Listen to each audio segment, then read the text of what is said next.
What's up everyone? John Rettinger from Techno Buffalo here, and we're back with another episode of What's on Mine. And now we've got my daily driver, the Galaxy Note here. So let me show you what kind of applications that I've got, what I use on a daily basis. This is my actual phone. I haven't done anything crazy to it. This is what's going to go right from this video directly into my pocket. Let's go ahead and get started.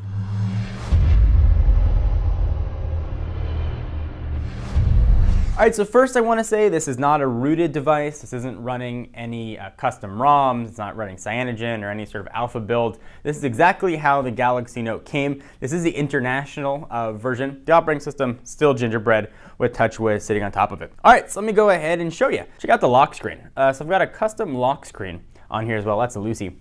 I do have an ice cream sandwich locker on here, which lets me choose different applications that I want to open. So if I slide it to the right, that'll unlock. If I slide it up, it'll call my wife. If I slide it to the left, it'll launch my mail application, which is K9 Mail. I'll talk about that a little bit. And if I slide down, it'll go right to text messages. So that's what I use. Here, and this is all TouchWiz stuff, the big sort of time widget followed by the giant weather widget. Have this refreshing about every 3 hours, but if you want to refresh it manually, there's the little arrows down there. So I'll go ahead and do that. I've got a starred folder here for folks that I call most often. Got a quick dial for my wife, camera, gallery, settings. Plume is my Twitter application of choice for Android. Just kind of dig it. It works well, it's pretty simple. And on the giant screen of the Note, it's awesome just to have all these tweets show up. Facebook, I do use a Facebook application on the phone, whereas on the tablet, if you saw my iPad, What's on My iPad video, I use the browser for that. And WhatsApp, I do a lot of chatting on. So continuing down the tour here, phone, that's obviously phone. K9 Mail is my preferred mail client. I have a lot of different accounts, so using the native Gmail application on Android, I don't like it very much because I can't have a unified inbox, which is quite a pain to have to jump between inboxes. K9 Mail has been great for setting flags and that kind of stuff. I don't want to open it up because, you know, all kinds of personal mail stuff in there. So if you want to try a secondary mail application, give K9 Mail a shot. So we'll slide to the right. Google search, speed tests. You guys know I'm a speed test maniac. I love to speed test everything. So I've got some reminders on here with my today's calendar, active applications in case I want to manage what's running. Go ahead and tap that, and I can go ahead and close whatever I need to get closed. But generally, I never even come close to being filled. S Planner, which is my calendar, YouTube, ESPN, which honestly I don't use all that much. But generally, I'll just go to ESPN.com. You know, I've got this application in case I want to check out the scores and all my stuff for my favorite teams. We'll slide on over. Not much here, just simple connection stuff, screen timeout, tips, and settings. Nothing on the next screen. I'm a minimalist here when it comes to my screens. Recent Lakers scores, so I can just check that very quickly.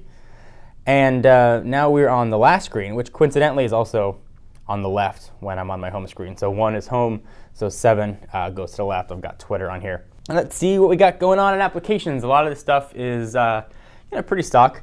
Much like the iPad, I really only download what I think I'm going to use or what I want to test out, and then I'll delete it when I'm done. So Clock, S Planner, Music, Camera, Maps, Gmail, Gallery, Google Search, Markets, Social Hub. That's all Samsung stuff. Reader's Hub, don't really use that.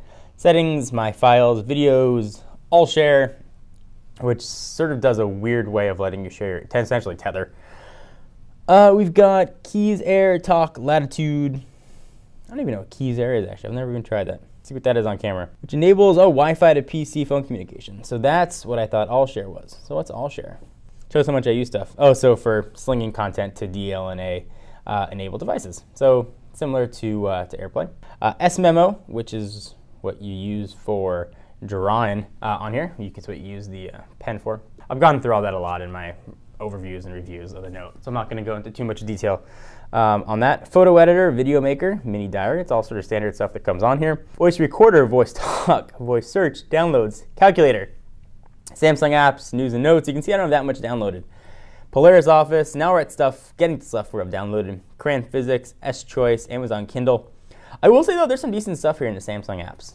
Kindle. This is one place where the Note is awesome for reading books if you're at the gym or something, or on a train, or just like to read on your phone. Having a screen this big is really, really nice. Speed tests, again, because I speed test a lot. Facebook you saw. Fandango and Flixer for checking movie times. Analytics widget. Generally, I've got a widget on the home screen that shows me Google Analytics kind of stuff for the site. Netflix, WhatsApp, battery widget, and beautiful widgets. Some beautiful widget essentially gives you HTC Sense-esque looking clocks and weather. SwiftKey Tablet X, that was one of the keyboards that I was using for the Galaxy Note. I'll show you the keyboard in a minute, but I've stopped using it. Adobe Reader, Plume, Flash Player, Sirius XM, listen to my satellite radio. ADW Notifier, that gives you essentially notifications for K9 Mail, so you can see that in the upper left-hand corner there in the taskbar. Widget Locker is what I used on that lock screen, YouTube, ESPN, Google Music, Google Currents. Angry Birds, Card Scanner, Movie Watch, Quadrant for when I bookmark or benchmark and test this, and Tutu as well. Docs, an NES emulator, Ice Cream Sandwich theme, which I never really used. Skype. This kind of makes it look like an iPhone. I was just curious to see what it looked like. So, and it just launches, stuff. It looks super silly. So we'll go ahead and go back home, and the Dolphin browser as a secondary browser if something's not compatible. That battery widget shows me the battery percentage right there, which is kind of nice. I like to keep my taskbar clean as possible. Let me go ahead and show you the keyboard that I'm using. So I really didn't like the keyboard that came standard on the international version of the Galaxy Note. So I downloaded an Ice Cream Sandwich influenced keyboard, and it really makes typing much easier for me. Typing on the Galaxy Note is great because the keys are so giant. So that's what I used. So this has been what's on my Android device, in this particular case, the Galaxy Note, which is a very unique Android device. You can have so much on the same screen. Got 5 rows across here of icons, which is kind of rare, but I absolutely love it. All right, so I'm John Rettinger from Techno Buffalo, and I'll see you guys in the next video.